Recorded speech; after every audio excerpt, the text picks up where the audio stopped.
Toute l'actualité politique et parlementaire, c'est le journal de 19h de Public Sénat. Bonsoir à tous. Voici les titres de ce lundi, lendemain électoral. Le ni-ni officialisé par le bureau politique de l'UMP, ni Front National, ni Front Républicain pour le second tour des législatives. Mais certains candidats jettent l'éponge face à l'extrême droite, comme dans les Bouches-du-Rhône. Marine Le Pen appelle à faire battre 6 socialistes et UMP, dont Nathalie Kosciusko-Morizet et Xavier Bertrand. Au Parti socialiste, mobilisation générale pour soutenir Ségolène Royal, engagée dans un duel fratricide. Martine Aubry et Cécile Duflot se rendent demain à La Rochelle pour la soutenir, alors que Olivier Farloni, candidat dissident, a officiellement déposé sa candidature.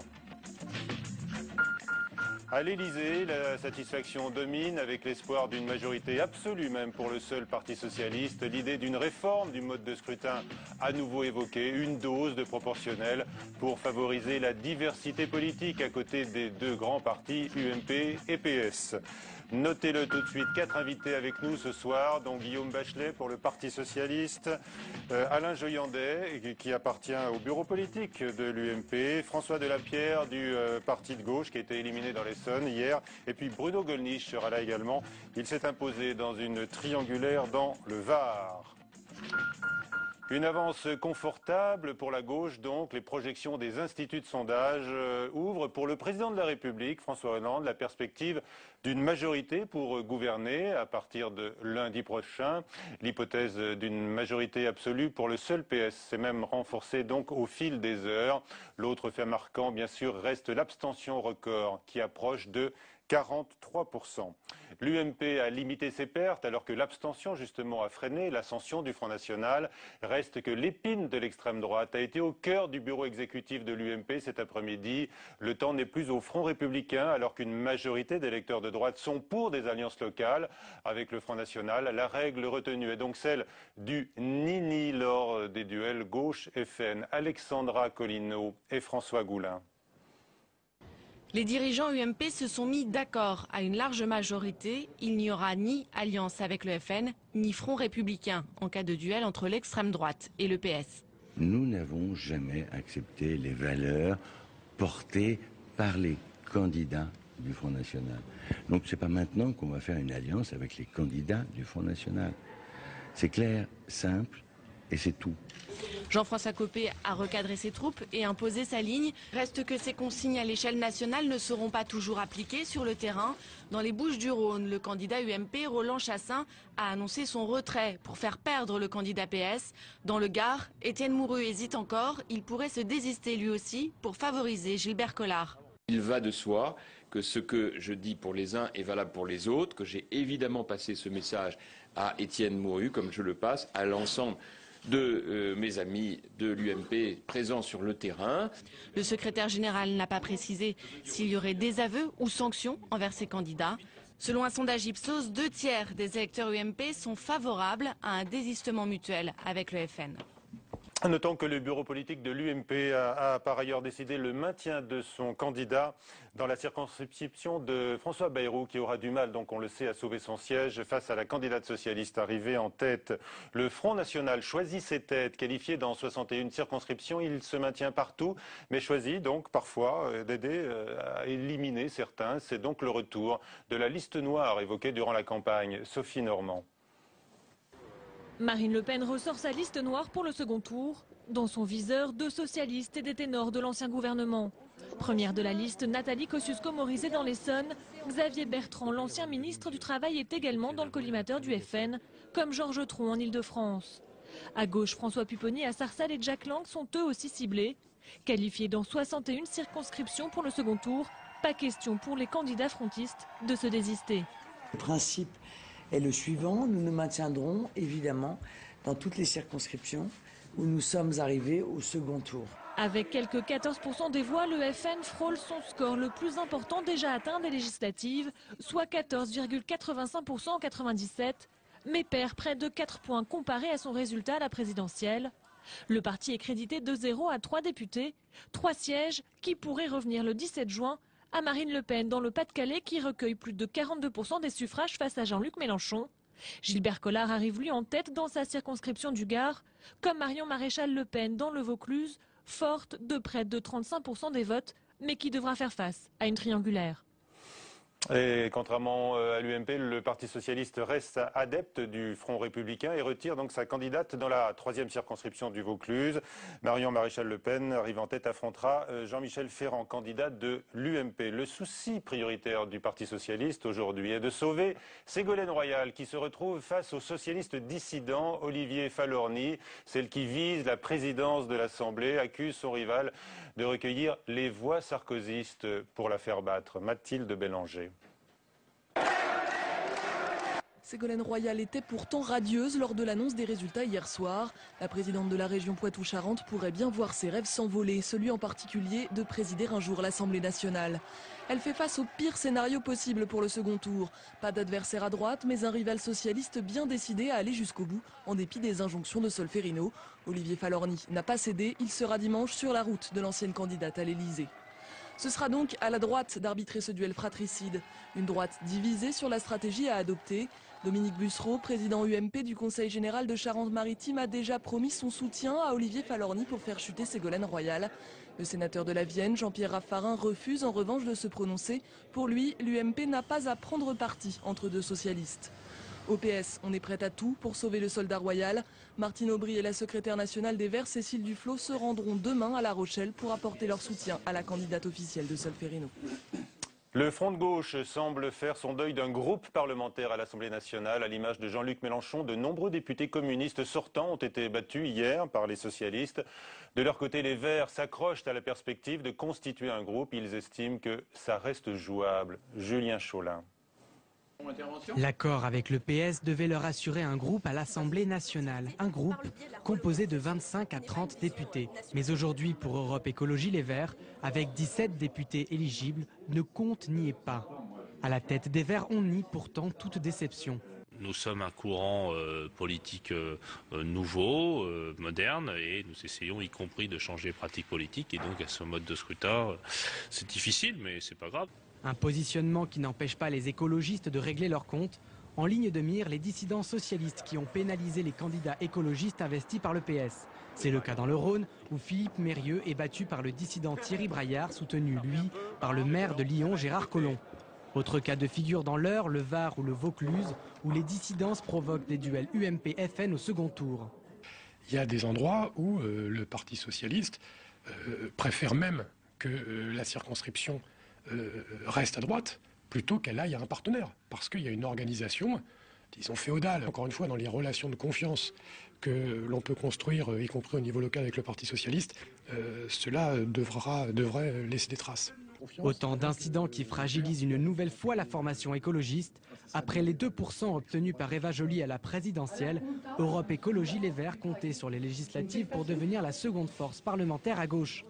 L'accord avec le Parti socialiste n'aura pas suffi.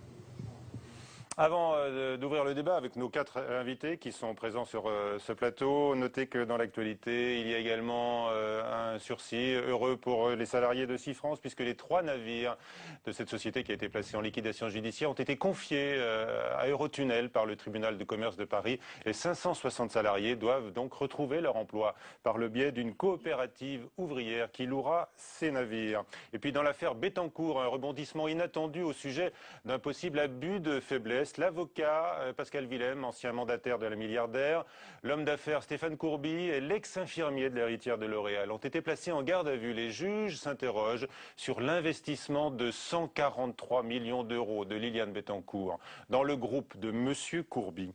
Les invités du 19h, donc Guillaume Bachelet, bonsoir, pour le Parti socialiste, assuré de siéger déjà à l'Assemblée nationale comme suppléant du ministre Laurent Fabius, élu dès le premier tour. Oui, je remercie les électeurs de la 4e circonscription de Seine-Maritime de nous avoir fait confiance à Laurent et moi dès le premier tour. Vous remerciez les électeurs, Laurent Fabius. Les électeurs de nous avoir fait confiance et Laurent Fabius de sa confiance. Avec nous Alain Joyandet, donc pour l'UMP, qui ne se représentait pas dans la Haute-Saône, Monsieur Joyandet, mais vous appartenez toujours au bureau politique de l'UMP, et puis vous avez fait une entrée remarquée dans l'association des Amis de Nicolas Sarkozy. Vous êtes très actif. Je vais faire la politique autrement. Voilà, François Delapierre est avec nous du Parti de gauche. Bonsoir. Vous éliminé dans l'Essonne, aussi dur que pour Jean-Luc Mélenchon. Oui, enfin, c'est pas le même contexte. On en parlera peut-être. Mais à 700 voix, c'est la qualification, c'est un écart faible, donc c'est toujours un peu frustrant, mais la progression est très nette dans la circonscription. Avec nous également le Front National, donc Bruno Gollnisch, bonsoir. Vous êtes imposé dans une triangulaire dans le Var, et vous êtes présent donc dimanche prochain en 3e position. Oui. Ça n'est pas joué complètement, mais ça sera difficile, c'est sûr. Très bien. Alors, évoquons la notion de front républicain qui nous occupe beaucoup aujourd'hui. Le front républicain, pour faire barrage au Front National, elle n'a plus cours manifestement à l'UMP, elle subsiste au Parti Socialiste. Pourquoi cette différence selon vous, Guillaume Bachelet ? Mais nous, on a une règle qui est très claire, c'est que quand il y a un risque d'élection d'un député d'extrême droite, nous préconisons, le désistement républicain. Et d'ailleurs, nous l'appliquons. Ce qui est plus surprenant et même décevant, c'est l'attitude de l'UMP, qui est aujourd'hui un canard sans tête. À force de vouloir le ni Front National, ni Front républicain, ils auront le et la défaite et le déshonneur. On a envie de leur dire Chirac revient, ils sont devenus fous. Alain Joyandet, quelle est votre explication à ce refus du Front républicain et à ce nini ? Nous n'avons pas de leçons à recevoir du Parti socialiste qui fait allègrement les alliances avec l'extrême gauche, qui appelle à la révolution civique.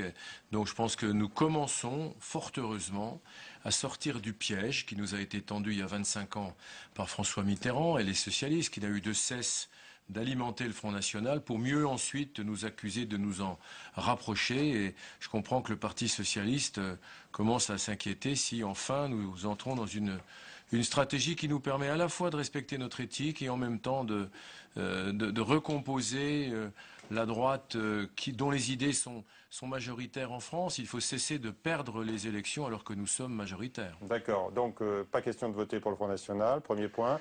Pas question de voter pour les socialistes, deuxième point, parce qu'ils sont alliés notamment avec le Front de gauche. En quelques mots, d'abord, nous nous adressons à l'ensemble des Français. Premièrement. Deuxièmement, nous ne diabolisons pas les électeurs du Front National, qui sont parfois des gens qui souffrent et dont nous comprenons le vote. Troisièmement, tous les candidats de l'UMP qui peuvent se maintenir se maintiendront. Et dans le cas des duels entre le Front National et le Parti Socialiste, pas d'accord avec le Front National, mais pas d'accord non plus avec le Parti Socialiste, qui par ailleurs s'allie avec l'extrême gauche. Bon, donc l'extrême gauche il y a une cohérence. Ici, François Delapierre. Alors on a entendu notamment dès hier soir Jean-François Copé ou également Alain Juppé dire que l'UMP ne pouvait pas s'allier avec le Parti Socialiste, qui passe donc et qui est proche d'un parti de Jean-Luc Mélenchon, qui considère que Fidel Castro n'est pas un dictateur. C'est l'argument qu'on a beaucoup entendu. On voit recycler des argumentaires d'ailleurs qui sont pour une bonne part repris au Front National. Je pense que l'intention de l'UMP dans cette affaire, en essayant de faire un signe égal entre le Front de gauche et le Front National, c'est de faciliter son propre rapprochement avec le FN, de dire c'est banal, les autres le font, donc nous faisons la même chose. Et il est vrai qu'aujourd'hui, il y a une porosité entre le Front National et on peut même dire que le Front National est en train de manger l'extrême droite, à la fois électoralement et idéologiquement. Entre les discours des uns ou des autres, il est de plus en plus difficile de les distinguer. Le président de la République, que les Français ont eu la sagesse de renvoyer à ses activités, et de M. Joyandet est un expert, disait la même chose que Marine Le Pen sur toute une série de questions, en donnant raison, malheureusement, aux thèses du Front National, aussi stupides soient-elles. Donc il y a une certaine logique à ce qu'aujourd'hui, si vous voulez, quand il y avait une droite républicaine qui se définissait par rapport aux gaullistes, par rapport à la résistance, il y avait une ligne de fracture avec les héritiers de la résistance et les héritiers de la collaboration. Quand la droite ne se définit plus par rapport à ça, mais se définit dans le combat contre l'étranger, les immigrés sur les terres du FN, c'est normal que ça se traduise électoralement. On ne va juste pas prendre de leçons de patriotisme de l'extrême gauche qui, au lieu de brandir le drapeau bleu-blanc-rouge, se contente du drapeau rouge. Donc c'est quand même pas l'extrême gauche qui va nous donner des leçons. D'ailleurs, les électeurs ne vous ont pas donné. D'ailleurs, les électeurs ne vous ont pas donné raison. Défenseurs du drapeau rouge qui ont fait que la France est restée indépendante. Cher monsieur, vous parliez de monsieur Sarkozy, mais monsieur Mélenchon est parti chez lui, est reparti chez lui. Je crois que vous avez eu une défaite cuisante et je crois que les Français ne vous ont pas donné raison. En tous les cas, à écouter François Delapierre, Bruno Gollnisch, on a l'impression que le nini adopté aujourd'hui par l'UMP est déjà une victoire pour vous. Est-ce que c'est votre vision des choses? Oui, vous me permettrez tout d'abord une petite question sémantique. Je ne sais pas en quoi je suis moins républicain que M. Bachelet. Il faudrait qu'il l'explique un jour. Il va vous répondre. Bon, oui, ça c'est la première chose.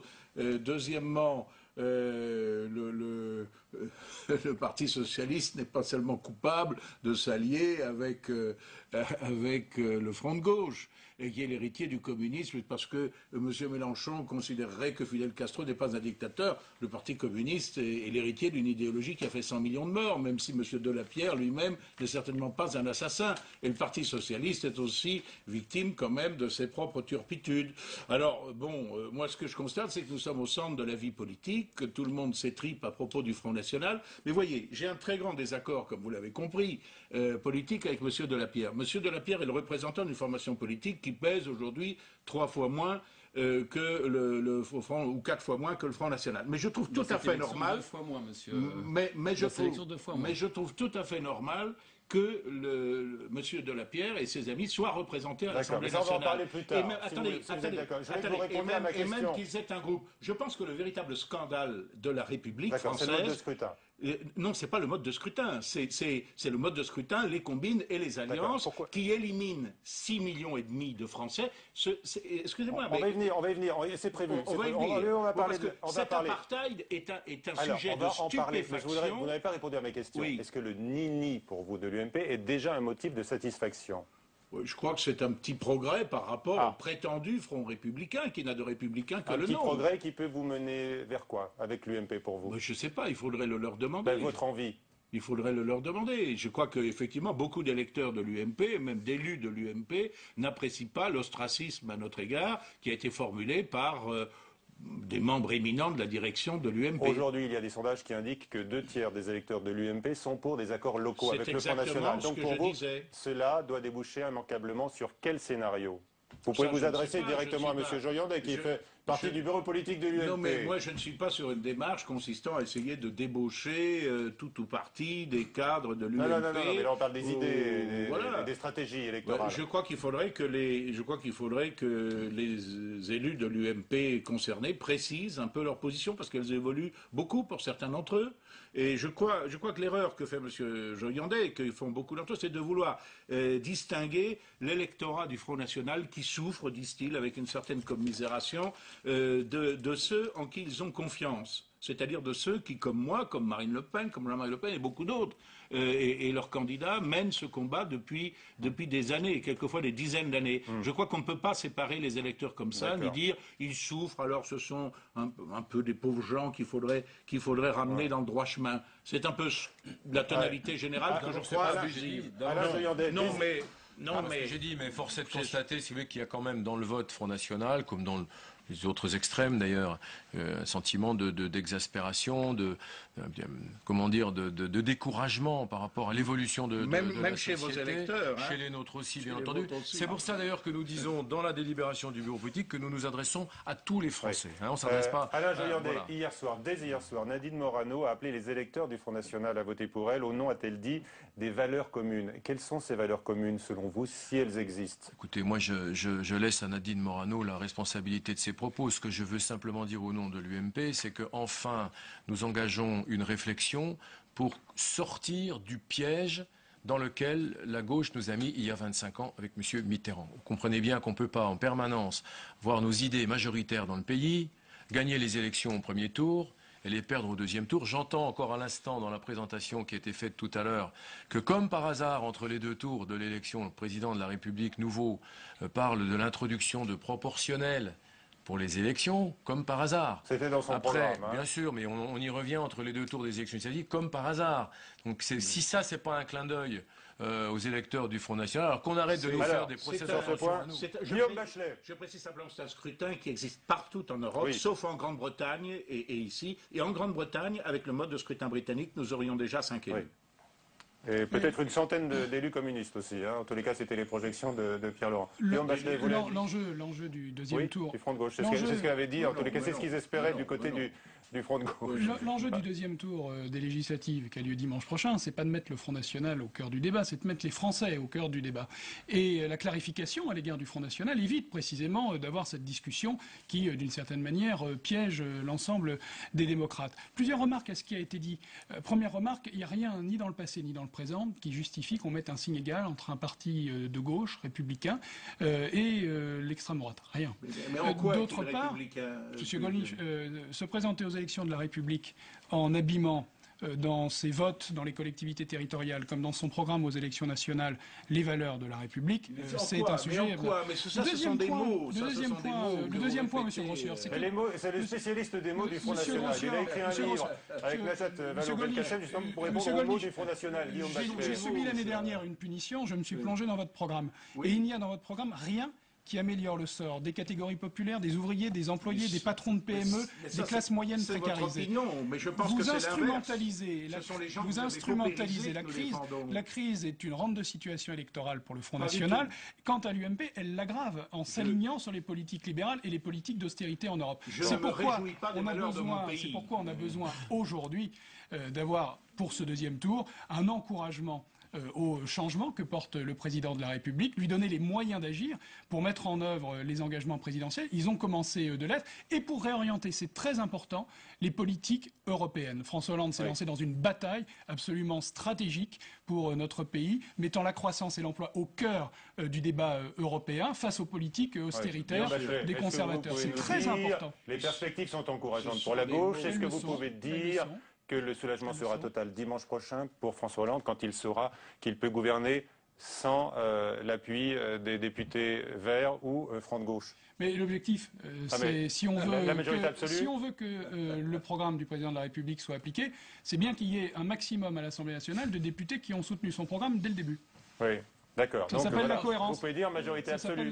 Ça s'appelle la majorité absolue. Mais ils ont du mal, les responsables socialistes, à parler de majorité absolue. Il faut des députés absolument favorables au projet du président de la République. Des députés absolument favorables. Non, mais ça y est, il a fini par répondre. Vous avez dû un peu le titiller. Il l'a dit, parce que maintenant il se dit que c'est à portée, que c'est ce qui se dessine. Laisse-le dire ce qu'il a dit. Et c'est ce qui se dégage du premier tour. Bon, moi je pense que ça crée une situation politique, M. Grossière, qui est assez inouïe. On va avoir... Vous dites comme Bruno Gollnisch, ils ont tous les pouvoirs? Non, je dis pas ça. Je dis qu'il y a un décalage entre la représentation nationale à l'Assemblée et le peuple qui est sans précédent. Oui. D'accord. On n'a jamais eu... On va parler du mode de scrutin tout de suite. On n'a jamais eu, M. Grossière, si vous me permettez, je n'ai pas trop parlé non plus sur ce plateau. On a 90% des électeurs on a 50% des électeurs au premier tour de la présidentielle qui ont voté pour M. Hollande ou M. Sarkozy, et il y aura peut-être 90% d'UMP et de Parti socialiste à l'Assemblée. Ça n'est pas un problème. Comment dire, bien sûr, quand on est dans un parti, on veut avoir le plus d'élus possible. Mais à un moment donné, en républicain, on doit réfléchir comment est-ce que la diversité de la société s'exprime. Alors comment, votre solution, et ça, c'est une difficulté. C'est dose de proportionnelle. C'est la proportionnelle. Et plus on s'enfonce dans cette situation, plus l'urgence est à une 6e République qui rompt avec ce système où l'élection présidentielle a tout écrasé et où la diversité politique du pays devrait se réduire comme ça à une personne et à sa majorité. À suivre ce débat, on a le sentiment quand même que l'élection présidentielle n'est pas passée. On a l'illustration que les gens de gauche se mettent d'accord pour gouverner, pour les postes, et une fois qu'ils sont élus, ils sont d'accord en fait sur rien. C'est quand même ça. Monsieur Joyandet, c'est pour ça que je dis que pour le deuxième tour, c'est pour ça que je dis que pour le deuxième tour, si on veut éviter vraiment ce que s'apprête à faire le Parti socialiste contre l'intérêt général et contre notre pays, il faut que nous soyons le plus de députés possible dans l'opposition. Alors pour l'instant, le mode de scrutin ne change pas. L'élection présidentielle, elle est passée. La meilleure preuve, c'est que les Français ont compris que les engagements étaient tenus. Un président de la République qui tient ses engagements, ça les change. Sur les retraites, sur la rentrée scolaire, sur la réorientation de l'Europe. Écoutez non seulement François Hollande, mais Sandra Cerqueira, ce qu'elle a à nous dire justement sur la perspective à laquelle s'accrochent les partis qui ont été laminés hier par le scrutin majoritaire. C'était une promesse de campagne de François Hollande, réformer le mode de scrutin des députés pour ajouter une part de proportionnel. Contrairement à Nicolas Sarkozy, qui évoquait une dose de 10%, François Hollande se disait favorable à l'élection de 100 députés selon ce mode de scrutin. Autre réforme possible, la modification du calendrier électoral. La très forte abstention de dimanche devrait accélérer le débat, avec l'inversion du calendrier décidée en 2002 qui place l'élection des députés 1 mois et demi après la présidentielle. Difficile de mener une campagne des législatives mobilisatrices. Alors certains vont jusqu'à proposer de voter le même jour, une solution qui semble compliquée selon le chef de l'État. Il devrait consulter les chefs de parti dès l'automne pour réfléchir à l'évolution du calendrier. Toutefois, pour réviser la Constitution, François Hollande doit disposer d'une majorité des 3/5 du Parlement réunis en Congrès. Dans le cas contraire, un référendum sera nécessaire. Alors Guillaume Bachelet, pour faire vivre la diversité comme ce soir sur le plateau, donc vous dites banco pour cette dose de proportionnel pour 2017. Vous l'avez rappelé vous-même tout à l'heure, M. Grossière. C'était un engagement du président de la République pendant la campagne présidentielle. Engagement d'une réforme globale de nos institutions. Vous entendez, à l'UMP, on dit c'est pour faire des risettes au Front National. Ça veut dire la question du mode, c'est-à-dire la question du mode de scrutin, la part de proportionnel. Ça veut dire aussi le mode de financement pour les campagnes législatives. Vous avez vu ces circonscriptions, on a 22, 23 candidats. Il y a aussi la nécessité d'avoir une exemplarité dans le mode de nomination, en particulier des plus hauts postes, pour qu'il y ait, j'allais dire, la fin du fait du prince, comme c'était le cas sous le précédent régime. Et puis il y a aussi un point très important, qui est la question de renforcement du rôle du Parlement, de ses pouvoirs de contrôle et d'initiative. Le fait du prince ne vous a pas tellement défavorisé que cela. Il y a eu beaucoup de personnalités socialistes qui ont été nommées par Nicolas Sarkozy. Mais en ce qui nous concerne, nous n'attendons pas que les choses soient claires d'aumône particulière de M. Hollande, pas plus que nous n'en attendions de M. Sarkozy. Il y a une situation objective qui scandalise honnêtement, qui stupéfie mes collègues au Parlement européen et aussi d'ailleurs d'autres continents qui...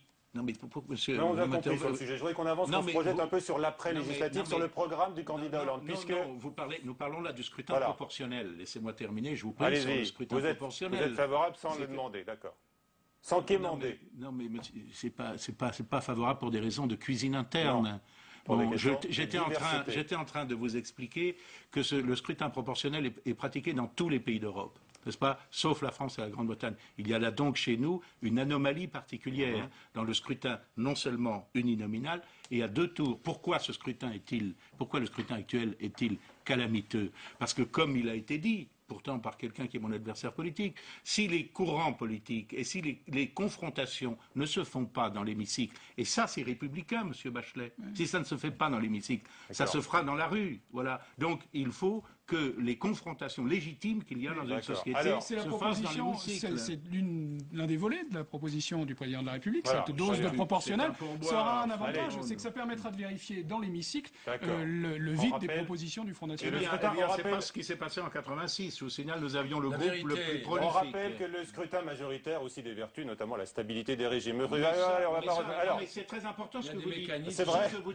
Non, mais ce que vous dites est très important, mais il suffit d'adopter, comme en Allemagne, par exemple, la motion de défiance constructive. On ne peut pas renverser un gouvernement si l'on ne s'est pas mis d'accord sur le nom du Premier ministre suivant, et vous supprimez toute perspective. Juste un mot quand même. Parce qu'on n'a plus le temps là. Juste un mot pour dire que pendant que la crise internationale frappe, M. Hollande prend le train, il traverse la Seine pour faire des interviews. Maintenant, il nous parle de la proportionnelle pour faire un petit clin d'œil aux formations politiques minoritaires. On est quand même très très loin des préoccupations des Français. Il faudrait savoir. Allez, il reste moins de 30 secondes.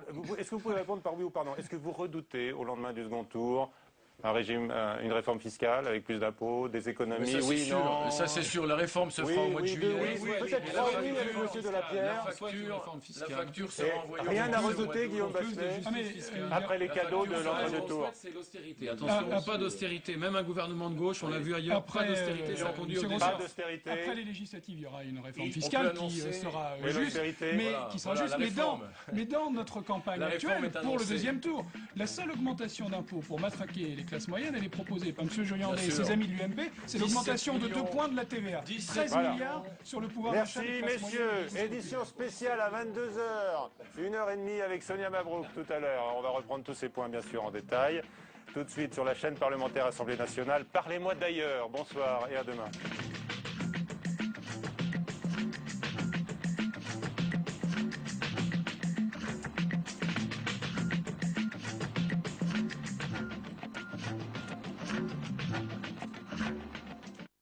La politique Sénat, c'est le nouveau rendez-vous de Public Sénat sur l'actualité politique version numérique. Tous les 15 jours, je vous propose de prendre le pouls des débats qui agitent la planète web, de décoder les stratégies des candidats sur le net. En 2 mots, je serai tout tweet pour rendre compte de vos conversations citoyennes sur les réseaux sociaux. La politique Sénat, jeudi à 18h sur Public Sénat. Se renseigner sur les programmes.